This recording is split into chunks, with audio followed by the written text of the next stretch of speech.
Competition is tough. हामी यसै भएर हाम्रो पालामा पढिदिएपछि सबै चिज पुग्थ्यो, अब पढेर मात्र पुग्दैन।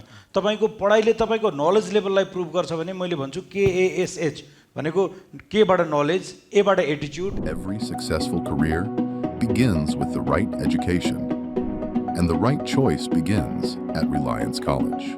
हामी चाहिँ बिना करियर पनि यहाँ कसरी पुग्यो भने हाम्रो पालामा चाहिँ पढिदिएपछि पुग्थ्यो, खासै यो करियर सरियर चाहिन्थेन। बिकम पास भयो, इन्टर मास्टर पास भएपछि राजा भयो, जागिर पायो, जे चाहियो त्यो पायो। Now competition is tough.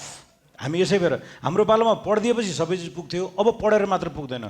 तपाईँको पढाइले तपाईँको नलेज लेभललाई प्रुभ गर्छ भने मैले भन्छु KASH भनेको केबाट नलेज, एबाट एटिच्युड, एसबाट स्किल, एचबाट ह्याबिट। अहिले हाम्रो पालामा केबाट सबै चिज हुन्थ्यो, अब अहिले 3टा चिज बढी थपियो भनेपछि एटिच्युड, स्किल र ह्याबिट्सहरू पनि काउन्ट हुन्छ, जसले तपाईँलाई डेस्टिनेसनमा पुर्याउँछ। त्यस कारणले हाम्रो पालामा यस्तै हिँडेर पुगिहाल्यौँ। तपाईँको पालामा चाहिँ चोइस तपाईँले आज गरेर करियर अप्सन लिएर जानुभयो भने छिटो दिशामा पुग्नुहुन्छ। भिड बढी छ, कम्पिटिसन टप छ, त्यस कारणले हाम्रो र तपाईँहरूको स्टोरी फरक भयो। नम्बर 1।